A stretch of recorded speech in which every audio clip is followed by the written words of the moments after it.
LA 침례교회 주일 오전 예배에 함께 참석하신 모든 분들을 주님의 이름으로 환영합니다.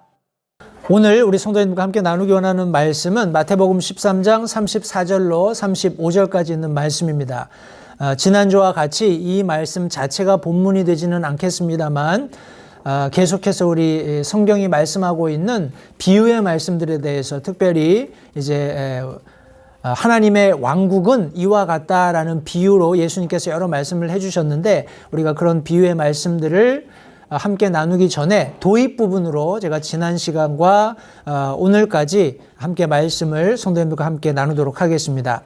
마태복음 13장 34절 35절 두 절 말씀해 보시면 예수님께서 이 모든 것을 무리에게 비유로 말씀하시고 비유가 없이는 그들에게 말씀하지 아니하셨으니 이것은 대언자를 통해 말씀하신 것을 성취하려 하심이라. 일러스되 내가 비유로 내 입을 열어 세상의 창건 이후로 은밀히 간직된 것들을 말하리라 하였느니라 하고 우리 마태복음 말씀에 기록하고 있습니다. 해서 오늘 이 말씀을 바탕으로 해서 여러 다른 말씀들을 함께 살펴볼 텐데 성경이 말씀하시는 비유 두 번째 시간 함께 말씀을 나누도록 하겠습니다. 잠시 기도하시고요.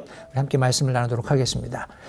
살아계신 아버지 하나님 감사합니다. 살아있고 영원한 진리의 말씀을 우리에게 주셔서 이 말씀 가운데에서 우리가 구원받을 수 있도록 하셨고 구원받은 그리스도인의 삶이 어떠해야 하는지 우리가 쉽게 익숙하게 깨달아서 알 수 있는 이 귀한 말씀 그리고 이 말씀의 저자가 되시는 성령 하나님을 우리에게 허락해 주신 것 다시 한번 감사드립니다. 하나님께서 우리 가운데 거하시면서 구원받고 침례를 통해서 교회의 회원이 되게 하시고 이 교회 가운데에서 이제 영적으로 자라날 수 있는 은혜를 베풀어 주셨는데 하나님 우리가 물론 하나님의 말씀에 참 순수한 젖과 같은 말씀을 사모할 뿐만 아니라 더러는 고기와 같은 단단한 음식도 섭취할 수 있는 그런 영적인 성장이 우리에게 있어야 한다는 것을 분명히 성경이 말씀하고 있습니다. 우리의 신앙이 나날이 자라가면서 하나님의 말씀에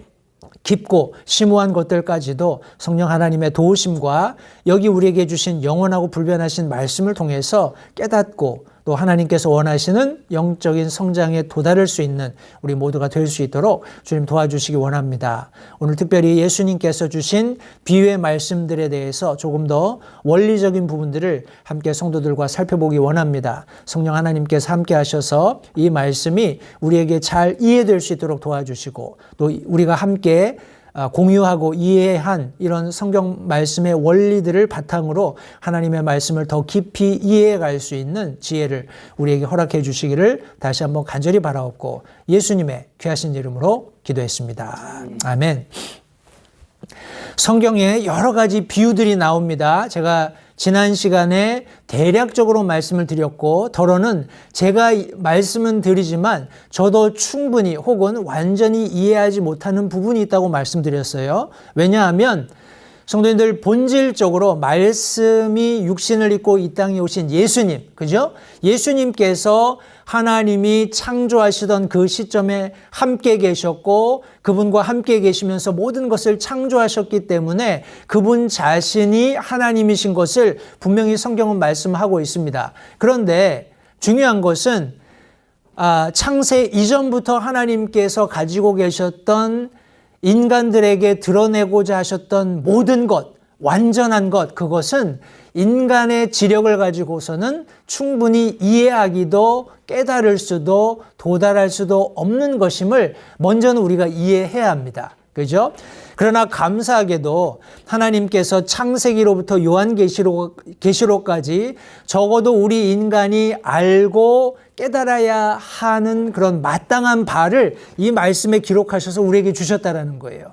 그래서 우리가 세상이 어떻게 시작되었는지 알 수 있고 인류의 기원이 무엇이며 우리가 어떻게 하나님의 자녀로 죄 문제 때문에 깨진 그 관계를 회복할 수 있는지 그리고 우리 성경의 마지막에 있는 이 세상에 되어질 마지막 일들에 대해서 우리가 알기를 원하시기 때문에 우리 인간이 알아야 하는 하나님의 계획의 그런 전부를 이 말씀 속에 넣으셔서 우리가 이 말씀을 통해서 먼저는 구원받고 하나님의 자녀가 되어서 하나님의 자녀로 살면서 하나님의 자녀로서 마땅히 알아야 할 것들을 다 알 수 있는 길들을 열어놓으셨다라는 대전제를 근거로 이제 우리가 조금 더 내로다운 하는 거죠. 조금 더 이 여러 관점들을 추려서 예수님께서 말씀하셨던 성경 안에서 하늘의 왕국에 관해서 무엇을 예수님께서 우리에게 가르치시는지, 하나님께서 우리가 무엇을 알기를 원하시는지를 우리가 함께 말씀을 통해서 살펴볼 겁니다. 그런데 그 이전에 우리가 알아야 하는 이 성경에서 말씀하는 비유가 무엇인지를 좀 이렇게 포괄적으로 함께 살펴보고 있습니다. 지난 시간에 말씀드린 것처럼 우리 헬라어, 그리스어 원어에서 이 비유라는 단어는 파라볼레라는 단어예요. 영어의 parable, 이 단어가 나온 이 파라볼레라는 단어는 옆에 던진다, 그런 의미가 있어요. 어떤 어려운 원리더라도 선생님이 탁월하면 이 원리를 조금 더 쉽게 옆에다가 예를 들어서 설명해 줌으로써 우리 배우는 사람이 조금 더 쉽게 그 원리를 이해할 수 있게, 받아들일 수 있게 하는 그런 측면에서 이런 예수님께서 예화를 드셔서 혹은 비유의 말씀을 주셔서 사람들이 체감적으로, 직접적으로 이해할 수 있는 하나님의 왕국에 대한 원리를 우리 신약성경에 설명해 놓으셨습니다. 구약적인 의미에서 우리 히브리어가 나타내는 단어, 이 마샬이라는 단어는 물론 비유라는 단어이지만 원래 단어가 의미하고 있는 뜻을 조금 더 우리가 깊이 살펴보면 진리를 전달하는 수단 혹은 지혜를 가리키는 말, 또는 제가 지난 시간에 그 스핑크스 수수께끼 얘기해드렸죠. 그죠? 그런 것처럼 수수께끼나 이야기들을 전체적으로 포괄하고 있는 조금 폭넓은 그런 뜻을 가지고 있습니다. 그래서 제가 지난 시간에 잠깐 말씀드린 것처럼 여러 인류 역사에 일어나는, 하나님께서 세상을 창조하신 이후에 일어나는 모든 인류사의 사건들은 어떤 의미에서는 하나님께서 어떻게 이 세상을 만드시고 그 안에 만든 인간을 사랑하시고 그들이 죄로 인해 타락된 것을 회복하시고 하는 모든 어떤 하나님의 마음을 비유적으로 사람들이 깨달아 알 수 있도록 실제적으로 우리에게 보여주신 그런 비유의 사건들의 연속이다라고 제가 말씀을 드린 것을 아마 성도님들 기억하실 겁니다. 그러면서 제가 비유로 말씀하신 이유가 무엇인지에 대해서 세 가지 성도님들과 함께 말씀을 나누었습니다. 제가 지난 시간에 이미 했지만 빨리 조금 리뷰를 하겠습니다. 다시 한번 우리가 왜 예수님이 성경 안에 비유로 말씀하셨는지를 살펴보고 이제 그 다음 두 가지 내용들을 더 살펴볼 텐데요.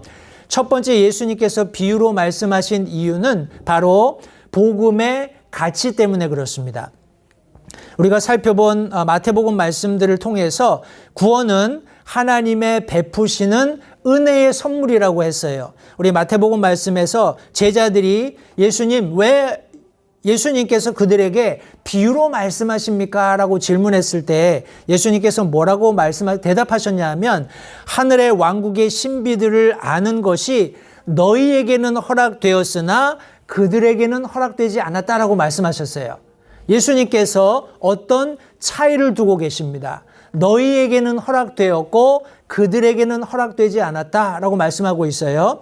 이 허락이라는 단어는 준다 혹은 부여한다, 물론 허락한다라는 그런 의미를 같이 포함하고 있습니다. 다시 말해서 이 천국 복음을 깨닫는 것, 구원의 복음을 깨닫는 것은 내가 원한다고 되는 게 아니에요. 조금 이해하시기가 어려울 수도 있겠지만 우리 복음 전하러 나가면 종종 그런 분들 봐요. 복음을 쭉 전해주면 참 쉬운 복음이잖아요. 그런데 어떤 분들은 안 믿어진다라는 거예요.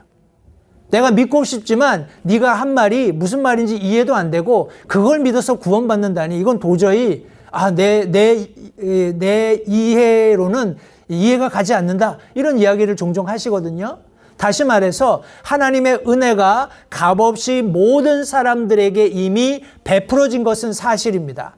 그러나 이것을 받아들이는 사람 입장, 그 개개인의 입장에서는 어떤 사람들에게는 허락이 되었고 어떤 사람들에게는 허락되지 않았다는 그런 말씀을 근거로 해서 이 복음이 얼마나 가치 있는 것인가. 이것이 값없는 선물임에는 틀림이 없지만 이 선물을 누구든지 흔쾌히 받도록 허락된 것은 아니라는 것을 성도님들 기억하시면 좋겠습니다.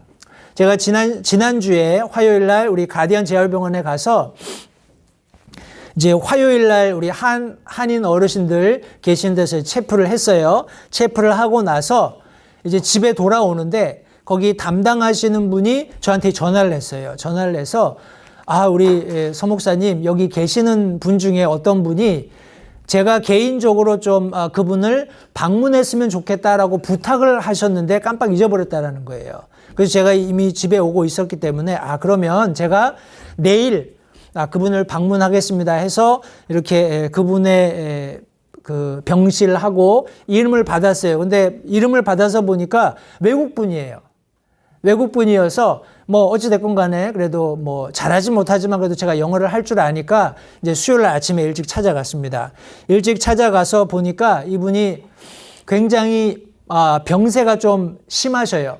그래서 옳게 걷지 못하시고 침대에 누워 계시는데 아주 정신은 맑았습니다. 정신은 맑은 할아버지셨어요. 이 할아버지가 웨인 졸링거라는 분이셨어요. 근데 이제 이제 구원 받으셨으니까 이 웨인 형제님이 신앙심도 있으신 것 같아요.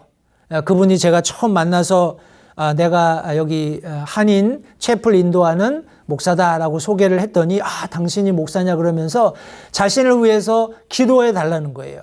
기도해주고 나에게 베프티즘을 달라는 거예요. 그러니까 이제 아마 그런 뭐라고 하나요? 기도를 통해서 뭐 성령의 침례를 받고 막 이런 말씀들을 아마 어디서 들으신 것 같아요. 그래서 그런 요청을 하셔서 내가 기도해주기 전에 내가 좀 질문을 하고 싶다 그랬더니 질문을 하라고. 그래서 제가 구원받은 확신이 있냐? 지금 죽으면 우리 웨인 씨는 천국에 갈 확신이 있으신가? 그렇게 물어봤더니 있다고 그러셔요. 그래서 무엇이 당신의 확신이냐 했더니 조금 대답이 명확하지 않아서 제가 그러면 내가 성경에서 당신이 이 세상을 떠나더라도 분명히 영원한 생명을 가지고 하나님과 함께 영혼을 보낼 수 있는 그런 확신의 말씀을 좀 공유하고 싶은데 그렇게 해도 되겠냐 그랬더니 좋다고 해서 제가 이제 말씀을 쭉 전했습니다. 복음의 말씀을 쭉 전했어요. 근데 제가 한 가지 참 경이로웠던 것은 이분이 성경에 대해서 지식이 많아요. 제가 하는 말씀들을 다 이미 알고 있는 것처럼 여겨졌습니다. 물론 어떤 부분에 대해서는 조금 설명이 필요했지만 이 말씀들에 대해서 어느 정도 알고 있는 지식이 있는 그런 분이시라는 것을 제가 알 수 있었어요. 그런데 매번 제가 그 말씀에 대해서 의미를 설명해 주었을 때, 그 말씀이 가지고 있는 뜻이 무엇인지를 설명해 주었을 때 그 감탄사와 함께 경이로워하는 것. 정말 그러냐고. 하나님이 나를 사랑하시냐고. 예수님이 나 때문에 그렇게 십자가에서 피 흘려 돌아가셨냐고. 눈물을 글썽이면서 그 말씀의 깊이와 넓이와 높이와 이런 것들을 마음속으로 측량해 보면서 감격하는 그 모습이 지금도 제 눈에 선합니다. 그러면서 이 복음을 다 전하고 나서 이 예수님께서 우리 웨인 씨를 위해서 십자가에서 피 흘려 돌아가셨는데 그것은 당신의 영원한 생명을 위해서다. 당신이 구원 얻기를 원하시기 때문에 예수님께서 바로 당신을 위해서 그렇게 하셨다. 우리 그 예수님을 마음속에 영접하시겠는가 하고 제가 질문을 했더니 기꺼이 그렇게 하겠다고 이제 우리 흔히 Sinner's Prayer라고 하는 그 기도를 제가 옆에서 해드리려고 했더니 당신이 기도를 하시더라고요. 하나님.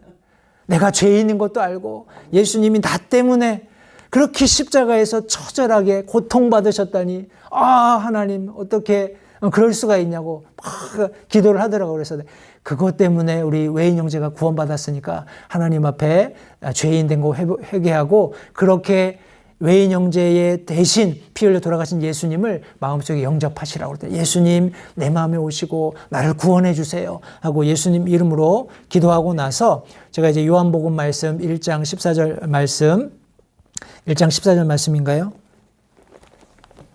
네, 12절 말씀입니다. 그분을 받아들인 자, 곧 그분의 이름을 믿는 자들에게 다 아버지 하나님이 자신의 아들들이 되는 권능을 주셨다. 이 말씀을 했더니 no 하면서 어떻게 그런 권능을 나한테 줄 수 있냐고 또 막 감격해서 얼굴이 환하게 빛나면서 아주 감사하게 그 말씀을 받는 그런 장면을 보았어요. 성도님들, 복음에는 가치가 있습니다. 그런데 문제는 이 가치를 아무나 쉽게 인정하지 않는다는 거예요.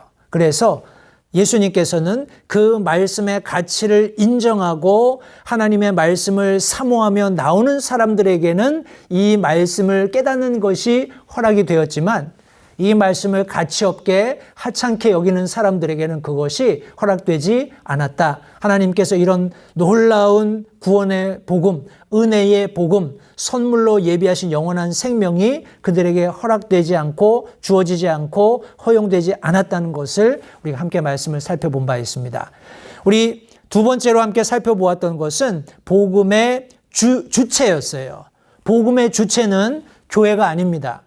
복음의 주체는 복음 전하는 목사도 아니에요. 복음의 주체는 바로 예수 그리스도십니다.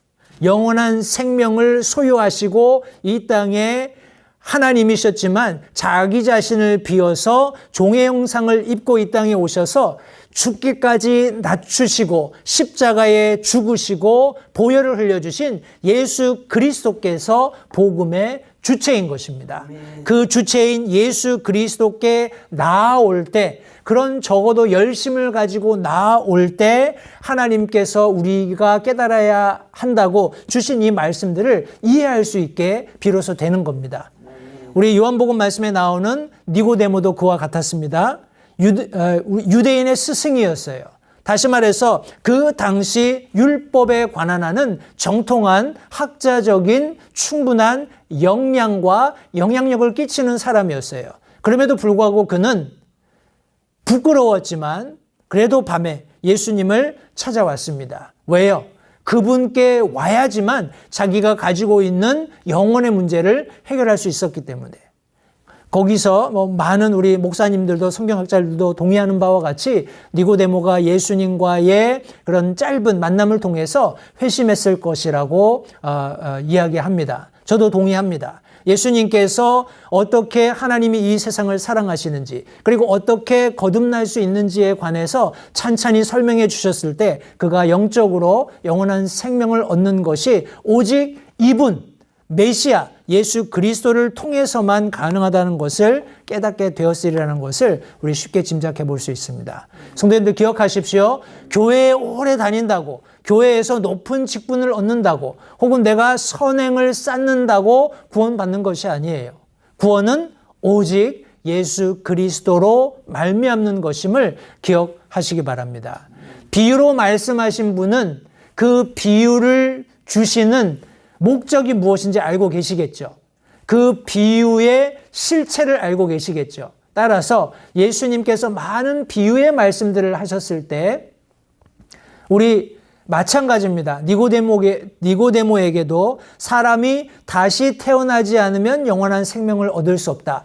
비유의 말씀인 거죠. 어떤 측면에서는 마치 어린 생명이 어머니의 태에서 태어나서 이 땅 가운데 육신을 입고 태어나서 나고 자라는 것처럼 그렇게 해서 이 땅에 귀속되는 것처럼 영적으로 하나님의 말씀을 통해서 성령의 거듭나게 하심을 통해서 거듭나서 하나님의 자녀로 태어나지 않는다면 영원한 생명은 그 개인에게 이 땅에 육신을 입고 태어났지만 죄인인 그 사람에게는 묘연한 일이 될 것입니다. 따라서 예수님께서 사람이 이 땅에 육신적으로 태어나는 그 과정을 통해서 비유로 말씀해 주셨어요. 이런 모든 원리들을 우리가 다시 한번 요약한다면 복음에는 가치가 있고 또 복음에는 그 주체가 있는데 바로 그분이 예수 그리스도이심을 다시 한번 이 비유의 말씀들을 통해서 확신시켜 주시기 위해서 예수님께서 비유로 말씀하셨다는 것을 지난 시간에 함께 말씀을 통해서 살펴보았습니다.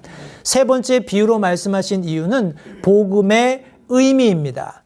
성도님들, 복음에는 어떤 사람은 요한복음 3장 16절 말씀 때문에 마음에 어떤 감동을 받아서 구원받는 사람이 있어요. 그런데 어떤 사람은 로마서에 있는 죄인의 어떤 죄성의 심각함, 혹은 예수님께서 우리에게 값없이 주신 구원의 은혜, 다양한 여러 말씀들을 통해서 구원에 다다르는 문에 이르는 그런 과정들을 우리가 보게 됩니다. 따라서 성도님들, 복음에는 깊은 의미가 들어있어요. 개별적으로 그 각각의 말씀들이 뜻하는, 의미하는 바가 다릅니다. 우리가 나중에 후에 살펴보겠지만 사람마다, 우리 한의학에서는 우리 체질이라고 하잖아요. 그죠? 사람마다 다 체질이 다른 것처럼 영적인 관점에서 우리가 나중에 살펴보게 될 세 가지 사람들의 특성이 있습니다. 우리 사람마다 말씀에 어떻게 접근하는지 다 다르다는 거예요. 그런 모든 다양한 사람들을 포괄하기 위해서 예수님께서 비유의 말씀을 통해서 복음이 어떤 의미를 가지고 있는지를 설명해 주셨다라는 것을 우리가 지난 시간에 함께 살펴보았습니다. 그런데 이 복음의 의미와 관련해서 제가 지난 시간에 잠깐 말씀드렸지만 어떤 사람들이 베드로서 3장 16절에 보면 성경을 왜곡하다가 스스로 파멸했다 하는 그런 말씀을 제가 잠깐 드렸어요. 여기 이 성경을 왜곡하거나 스스로 파멸하는 사람들의 특징은 배우지 못하고 불안정한 자들이다, 이렇게 말씀하고 있습니다. 이것은 굳이 신학교를 나왔냐 안 나왔냐, 성경적인 그런 어떤 깊은 철학적인 사고가 있느냐 없느냐, 이런 것과는 조금 거리가 있습니다. 성경이 말씀하시는 배우지 못한 사람들은 무지한 상태를 의미하는 거예요. 그리고 배우려고 시도하지 않는 사람들을 얘기합니다. 다시 말해서 자기가 가지고 경험적으로 쌓아온 어떤 신앙심에 대해서 더 이상 그것을 깨려고 하지 않는, 우리 성경적인 표현으로라면 마치 유대인들처럼 자기들의 관습에 사로잡혀서 하나님의 말씀의 깊은 뜻, 진의가 무엇인지를 찾아보려고 노력하지 않는 그런 모습을, 아집에 사로잡혀 있는 그런 모습을 여기 성경 말씀이 의미하고 있는 겁니다. 그리고 불안정한 사람이라는 의미는 마음이 확고하지 않고 쉽게 흔들린다는 거예요. 그래서 어떤 유혹이나 미혹이 오면 쉽게 그리 이끌려가는 거예요.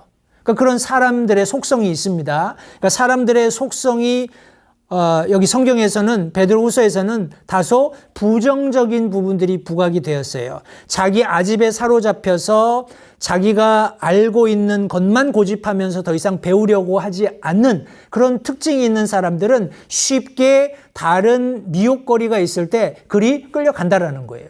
그런 특징이 있는 사람들이 가령 리더가 되면 하나님의 말씀을 자기가 원하는 대로, 자기가 알고 있는 그런 좁은 지식의 바운더리 안에서 해석하려고 하다 보니까 잘못 해석할 수밖에 없겠죠. 그래서 성경을 왜곡하게 되고 결국은 스스로 패망하게 되는 겁니다. 근데 자기만 그렇게 되면 괜찮은데 또 많은 팔로워들이 있잖아요. 그죠? 그래서 우리 흔히 말하는 이단, 이런 그룹에 속해 있으면서 아주 뭐라고 하나요? 특별히 동일한 배우지 않으려고 하지만 미혹되기 쉬운 많은 사람들이 자신의 청춘을 잃어버리기도 하고 어떤 종교성 때문에 아주 세상에 대한 염세주의적인 그런 생각을 가지고 아주 영어로 백슬라이딩이라고 하죠. 백슬라이딩이라고 하는데 한국말로 뭐라고 해야 되나요?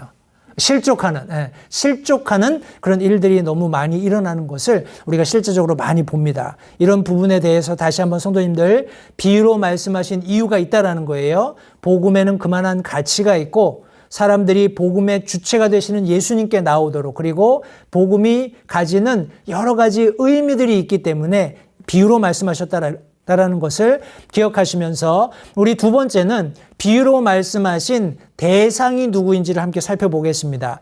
특별히 제가 첫 번째 말씀으로 살펴보고 또 성도님들과 함께 나누려고 하는 말씀은 씨 뿌리는 자의 비유로 잘 알려져 있는 말씀입니다. 이 말씀이 마태복음, 마가복음, 누가복음에 다 나와 있어요. 그리고 대부분의 다른 복음들도 마태, 마가, 누가복음 혹은 마태복음, 마가복음 혹은 마태복음에만 이렇게 나와 있는 그런 비유의 말씀들이 있습니다. 그런데 그 비유의 말씀들을 찬찬히 살펴보면 왜 그 어떤 특정한 비유의 말씀들이 세 복음서에 다 있든지 두 군데만 있든지 한 군데만 있는지 이해하기가 쉬워요. 자, 먼저 제가 이 비유의 말씀들을 하신 대상들에 대해서 제가 잠깐 설명을 드릴게요. 그러려면 이 각각의 복음이 누구를 대상으로 쓰여졌는지를 우리가 조금 알아야 됩니다. 마태복음은 먼저 유대인들에게 쓰여졌어요. 마태복음을 읽게 될 우리 하나님의 성령의 영감으로 기록된 이 마태복음은 우리 수신자가 유대인들이다라고 생각하시면 됩니다. 해서 유대인들을 대상으로 기록된 마태복음에서는 예수님을 우리 유대인의 왕, 메시아로 지금 설명하고 있어요. 그리고 이 마태복음 안에는 구약의 많은 말씀들이 인용되어 있습니다. 그리고 예수님을 다윗의 자손으로, 그리고 모세와 방불한 인물로 묘사하고 있습니다. 그리고 특별히 마태복음 5장 17절 말씀에서는 내가 율법이나 대언자들의 글을 폐하러 온 줄 생각하지 말라. 나는 폐하러 오지 아니하고 성취하러 왔다라고 말씀하심으로써 율법의 성취를 강조하고 있습니다. 그것이 마태복음이 가지는 특징이에요. 그리고 마태복음을 쭉 읽어보면 마태복음은 굉장히 유대적인 표현, 그리고 관습에 익숙한 독자들을 위해서 쓰여졌다는 것을 알 수 있습니다. 그리고 마태복음에서 특별히 예수님께서 비유의 말씀들을 하셨을 때 이 비유의 말씀들이 초점을 맞추고 있는 것이 무엇인가 하면 깨닫는 것이에요. 하나님의 말씀을 깨달으라는 겁니다. 이 깨닫는다라는 것은 마음의 상태예요. 들려진 말씀에 대해서 내가 어떻게 반응할 것인가. 우리 많은 경우에 유대인들은 예수님의 가르침에 대해서 마음의 문을 닫고 있었죠. 깨달으려고 하기보다는 예수님이 하는 모든 행동들에 대해서 책잡고 나중에는 예수님을 결국 어떻게 하면 죽일 수 있을까 하는 생각과 모의를 하는 그런 결과에 도달하게 됩니다. 그러나 계속해서 예수님께서 특별히 마태복음에서 비유의 말씀을 전하실 때는 이 예수님께서 전하는 말씀을 듣고 마음속에서 깨달으라는 거예요. 회심하라는 겁니다. 돌이키라는 거예요. 율법적인 관습에서 메시아가 전해주는 복음의 율법이 완성되는 그 가치를 깨달으라는 것을 계속적으로 마태복음에 말씀하고 계신 겁니다. 그런데 마가복음은 조금 다릅니다. 마가복음의 수신자들은 여기 로마의 이방인들이에요. 그리고 로마인 치하에서 우리 억압받고 있는 그리스도인들까지도 포함하고 있다고 우리가 이해할 수 있습니다. 여기 이 말씀 안에 보시면 굉장히 마가복음은 빠르게 전개가 됩니다. 그래도 그럴 것이 우리 마태복음, 마가복음, 누가복음, 요한복음 중에서 제일 짧은 책이에요. 우리 마태복음이 28장으로 되어 있고 누가복음이 24장, 그리고 요한복음이 21장으로 되어 있는데 이 마가복음은 16장으로 되어 있습니다. 그리고 이 마가복음 안에는 고난받는 메시아, 그리고 제자들의 고난에 대해서 굉장히 강조하면서 잘 설명을 깊게 해놓은 것을 볼 수 있어요. 그래서 우리 마가복음에서는 예수님께서 비유로 말씀하실 때 사탄의 방해 혹은 환난들, 핍박들이 있겠지만은 이 과정들을 잘 설명해 주심으로써 실제적으로 우리 그리스도인들이 어떻게 하면 우리 로마인들의 실제적인 그런 어떤 탄압이 있었잖아요. 그 시대에. 그러니까 그 안에서 어떻게 하면 이 하나님께서 원하시는 신앙생활을 지속할 수 있는가, 그런 내용들을 잘 설명해 주고 있습니다. 그래서 결국 마가복음에서 강조하는 비유의 말씀을 통해서 하나님께서 우리가 깨닫기 원하시는 것은 우리가 믿음의 신앙의 뿌리를 깊게 내리면 이런 고난들을 극복할 수 있다라는 것을 조금 더 집중해서 다른 복음들과 비교했을 때 설명을 하고 계신다라는 겁니다. 그리고 누가복음은 헬라인들 혹은 우리 그리스인들에게 쓰여졌습니다. 그러니까 이 누가복음은 우리가 잘 아시는 것처럼 어떤 헬라인이나 우리 그리스인이라고 지칭하는 헬라인들은 굉장히 철학적이고 생각하는 거 좋아하는 그런 사람들이잖아요. 문학적으로도 학문적으로도 좀 깊이가 있는 그런 사람들이기 때문에 이들에게는 접근하는 방식이 마태복음과 마가복음하고는 다소 차이가 있습니다. 말씀을 듣고 지키고 인내로 열매를 맺는 그런 과정들에 대해서 철학적이고 윤리적인 삶의 가치를 제시해서 우리 독자들이, 누가복음의 독자들이 그 말씀의 가치를 이해할 수 있도록 그렇게 복음서가 기록이 되었습니다. 우리 누가복음의 저자가 사도행전의 저자입니다. 그죠? 다른 책이지만 같은 저자가 기록했는데 여기 데오빌로여 하는 말이 나오면서 이제 서술적으로 이렇게 쭉 문체를 이어가는데 다른 복음들과 달리 이 누가복음에서는 조금 더 논리적으로 접근하는 그런 과정들을 여기 성경이 설명하고 있습니다.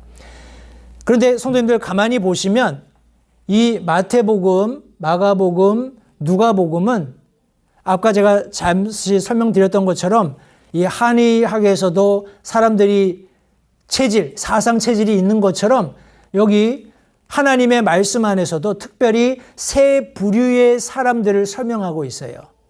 성도님들, 우리 하나님의 말씀에 접근할 때, 하나님의 복음에 접근할 때 특별히 영혼에 대한 관심을 가지고 하나님께 나오는 사람들이 세 종류가 있다는 거예요. 한 종류의 사람들은 종교적으로 접근을 합니다.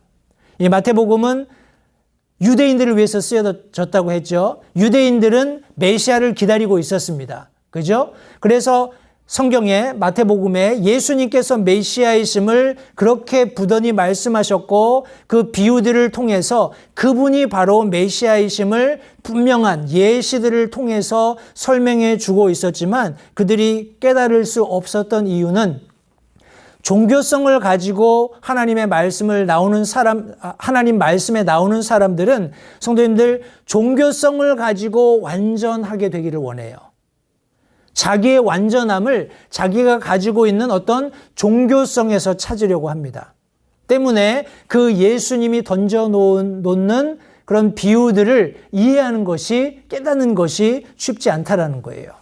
왜냐하면 무엇인가 가르침이 주어졌다라고 그들이 납득하고 수용하려면 나의 종교성을 조금 더 스트릭하게 만드는, 혹은 종교성을 조금 더 한 차원 높임으로써 내가 무엇인가 해서 완성되는 것이 맞다라는 그런 전제를 가지고 있기 때문에 그렇습니다. 그런데 우리 마가복음 말씀에 보시면 이런 부류의 사람들은 우리 하나님의 말씀에 나올 때 미신적인 접근을 한다라는 거예요. 미신적인 접근이라는 것은 사람들이 억압되고 짓눌리다 보면 내가 어떻게 하면 이 억압과 짓눌림에서 해방될 수 있을까 하는 그런 기대감을 가지고 우리 한국의 소위 말하는 기복신앙처럼 그렇게 하나님의 말씀을 찾게 된다는 거예요. 그런 사람들에게도 예수님께서는 동일하게 비유로 말씀해 주셨어요. 그들에게 그런 고난과 박해가 왔을 때 내 믿음의 신앙을 하나님의 말씀에 깊이 뿌리 내릴 때에만이 비로소 내가 그 모든 어려움들을 극복하고 하나님께서 허락하시는 복을 누릴 수 있다는 것을 분명히 말씀해 주고 계시는 겁니다. 그러나 때때로 우리 많은 사람들이 이런 어려움, 환난, 주변에서 겪게 되는 어려움들에 둘러싸이게 되면 성도님들 자기 자신의 그런 어떤 상황을 벗어나는 것이 쉽지 않아요. 다시 말해서 전적으로 하나님께서 비유로 말씀해 주시는 여러 가지 것들 중에 하나님께서 그들에게 원하시는 것이 무엇인지를 정확히 알고 그것을 내게 적용시키고 훈련해서 그것을 벗어나야 되는데 그것이 실제적으로 이런 억압된 환경 속에 핍박받는 고난받는 환경 속에 있는 사람들에게는 어렵지 않다라는 것을 성도님들 기억하셔야 됩니다. 우리도 때때로 그럴 수 있어요. 우리도 여러 가지 어려움들이 있을 때 내가 어떻게 하면 이 어려움에서 벗어날 수 있을까? 그런데 대개의 경우에 그런 어려움에 있는 사람들은 어려움에 자꾸 집중을 합니다. 왜 내가 이런 어려움을 겪을까? 저 사람은 왜 나를 핍박할까? 이런 환경이 왜 내게 일어났을까? 이런 일에 너무 집중하다 보면 하나님께서 그 환경으로부터 벗어날 수 있는 길들을 예비해 놓으시고 방법들을 말씀하심에도 불구하고 그것을 쉽게 수용하지 못한다는 거예요. 그리고 인내하지 못한다는 겁니다. 우리가 이후에 살펴보게 될 씨 뿌리는 사람의 비유에서도 이런 동일한 특징을 가진 사람들을 살펴보게 될 거예요. 그것을 우리가 함께 살펴보겠고요. 누가복음 말씀도 마찬가지입니다. 하나님의 말씀에 접근할 때 이들은 굉장히 인간적으로 접근을 합니다. 내 사상, 내 철학, 내가 가지고 있는 선입견 이런 것들을 가지고 하나님의 말씀을 접하게 되는 거예요. 그래서 하나님의 말씀을 접할 때 저거는 내 생각과 달라. 나는 이것은 수용할 수 없어. 이것은 가치관적으로 옳지 않아. 이런 자기 중심의 판단들을 가지고 하나님의 말씀에 접근한다라는 거예요. 이런 다양한 뭐라고 할까요? 하나님의 말씀을 가지고 단지 자신의 깨달음만을 추구하는 사람들도 있을 수 있다는 거예요.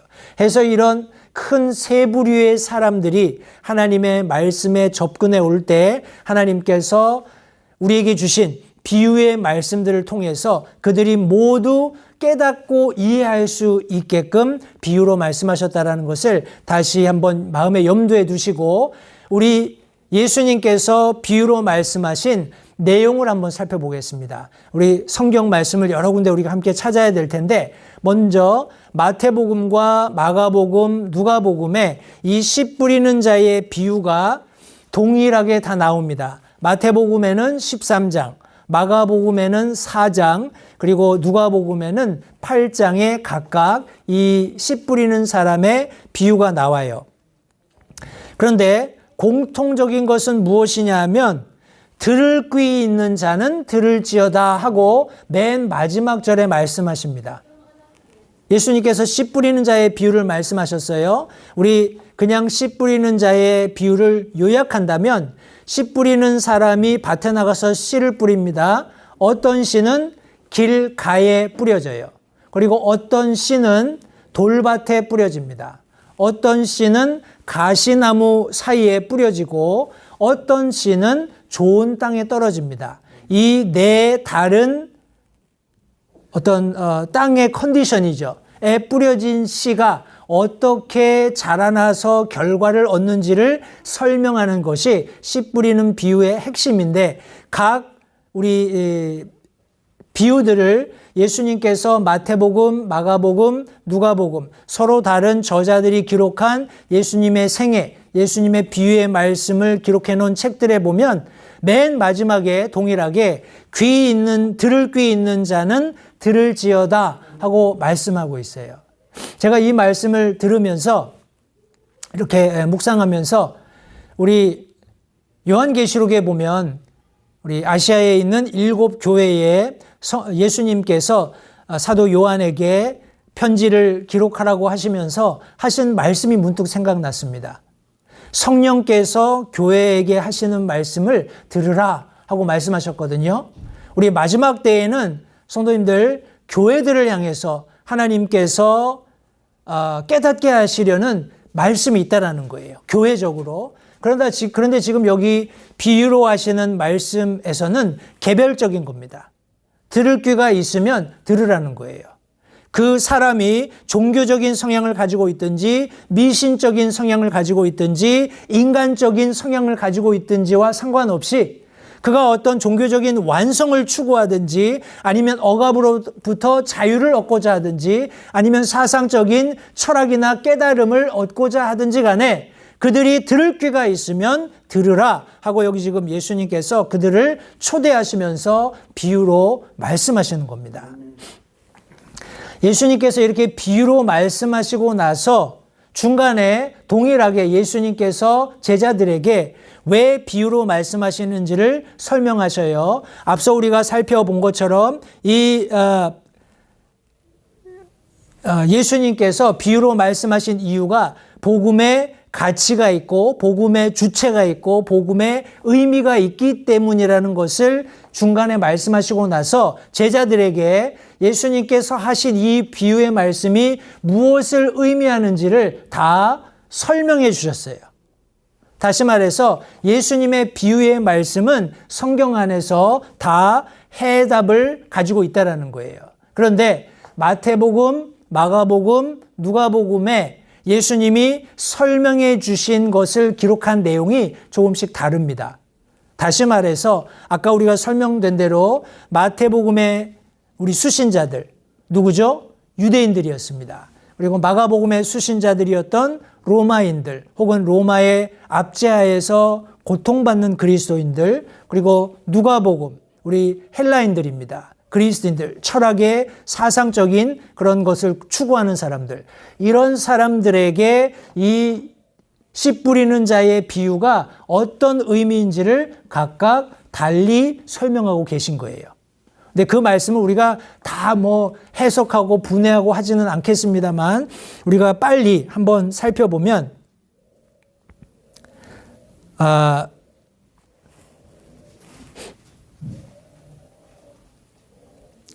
여기 마태복음에는 씨 뿌리는 자의 비유를 들으라 라고 말씀하세요.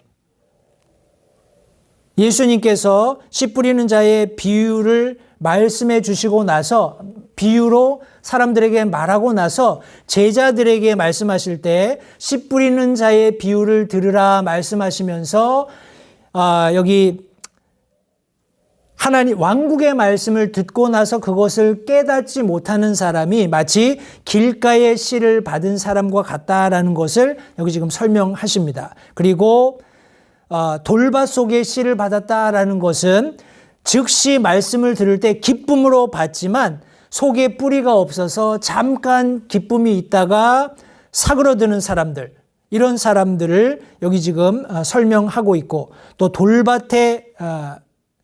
돌밭에 뿌려진 사람들이 그와 같고 또 가시나무의 씨를 받은 사람들은 세상적인 염려, 재물의 속임수가 말씀을 숨막히게 하기 때문에 열매 맺지 못하는 사람들이고 좋은 땅의 씨를 받는 사람들은 말씀을 듣고 깨달아서 삶에서 100배, 60배, 30배 열매를 맺는다 이런 설명을 해 주셨어요. 그런데 여기 지금 마태복음에 예수님께서 씨 뿌리는 자의 비유를 설명하시는 내용 속에는 구체적으로 씨 뿌리는 사람이 무엇을 뿌리고 혹은 이것이 어떻게 실제적으로 과정을 거치는지를 구체적으로 설명하시지 않지만 우리 마가복음이나 누가복음에 보면 조금 더 구체적으로 설명을 하십니다. 예를 들어서 마가복음에 보시면 씨 뿌리는 자는 말씀을 뿌리느니라 이렇게 말씀을 하셨어요. 실제적으로 이 씨라는 것이 하나님의 말씀이다라는 것을 설명을 하셨습니다. 누가복음 말씀에 보시면 그 비유는 이러하니라 씨는 하나님의 말씀이요. 예, 조금 더 우리 마가복음보다 우리 누가복음 말씀에 그 씨 자체가 무엇인지를 정확하게 설명하고 있어요.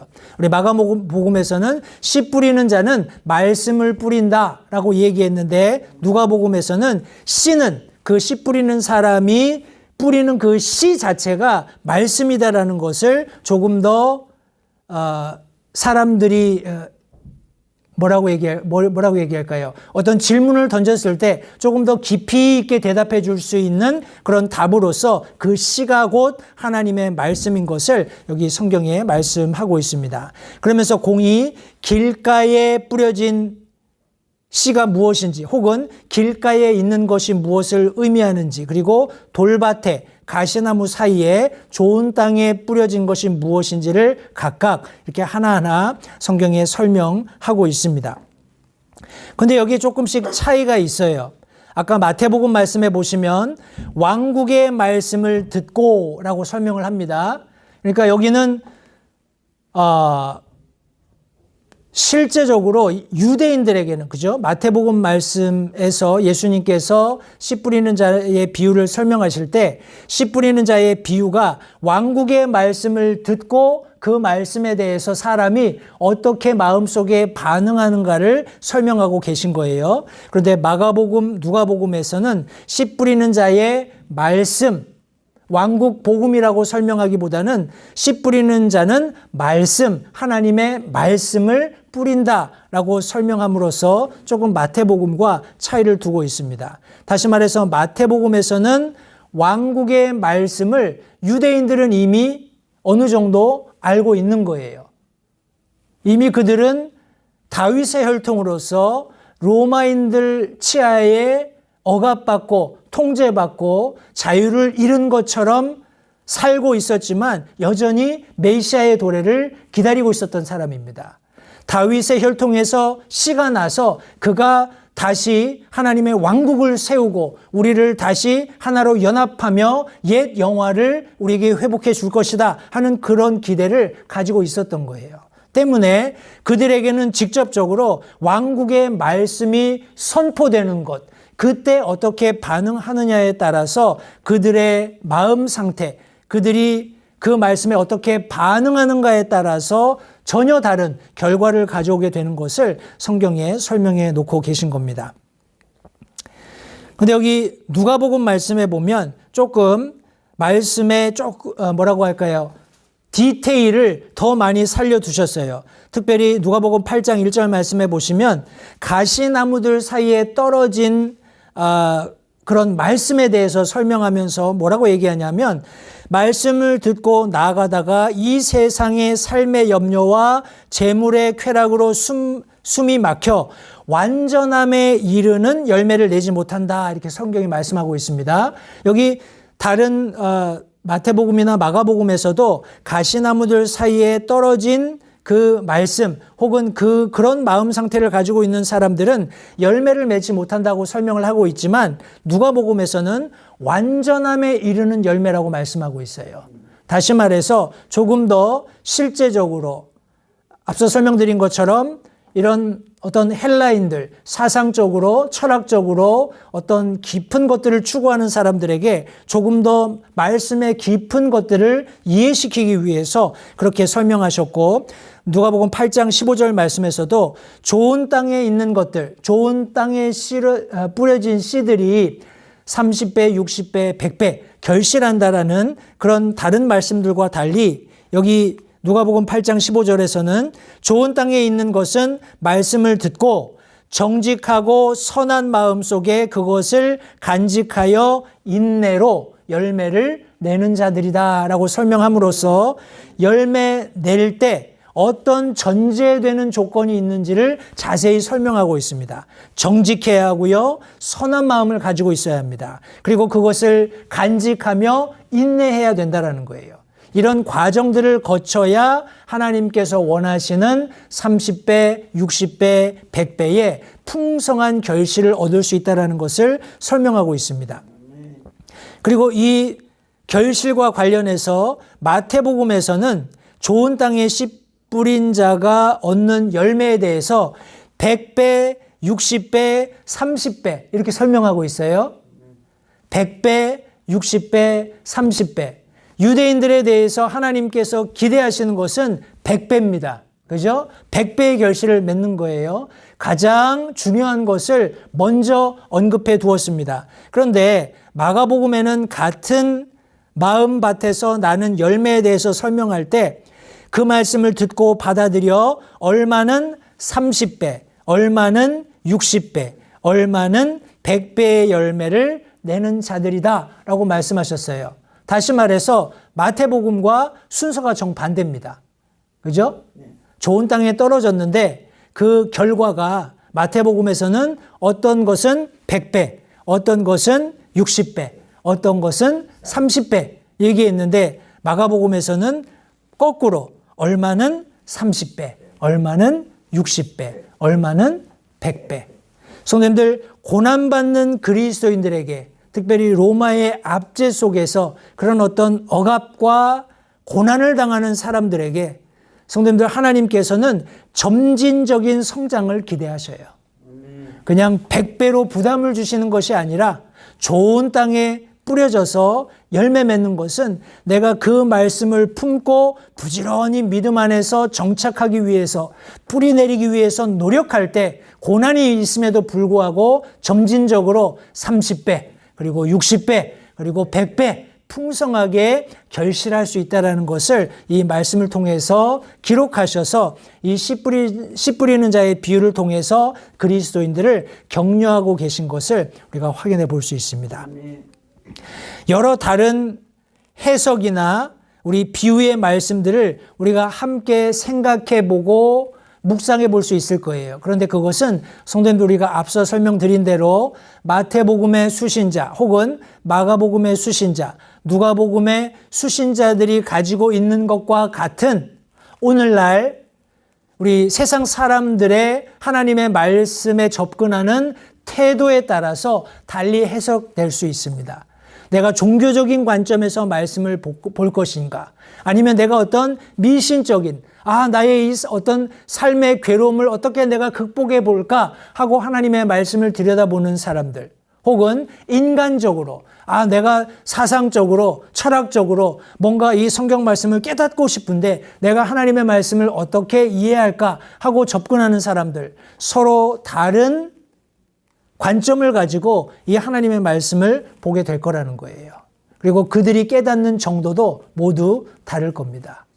때문에 하나님께서 다시 한번 마태복음과 마가복음과 누가복음에 똑같은 씨 뿌리는 자의 비유이지만 그 비유의 해석을 달리하심으로써 다른 성향의 어떤 사람이라도 하나님의 말씀을 사모하는 마음으로 나오기만 하면 그들이 마땅히 알아야 할, 그리고 그들이 추구하고 있는 영원한 생명의 진정한 가치가 무엇인지를 하나님이 그들이 깨달을 수 있도록 말씀에 기록해 놓으셨다는 것을 성도님들 다시 한번 기억하시면 좋겠습니다.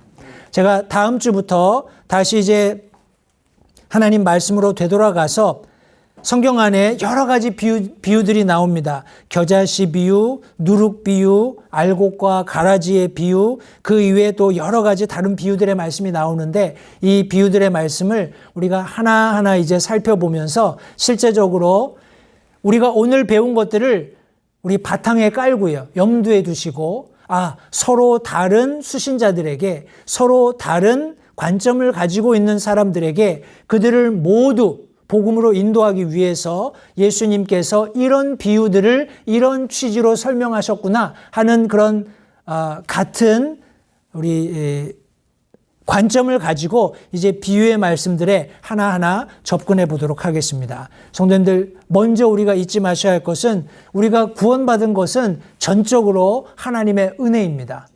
하나님께서 우리에게 이 당시에 예수님께서 이런 많은 비유들을 말씀해 주실 때 많은 대다수의 사람들이 이것을 깨닫도록 허용되지 않았다는 것을 기억해 보시기 바라요. 우리는 얼마나 쉽게 비유가 아닌 실제적인 하나님의 완성된 말씀을 통해서 복음을 전해 들었습니까? 그리고 하나님의 왕국에 대한 원리들을 접하게 되었습니까? 이것은 전적으로 하나님의 은혜입니다.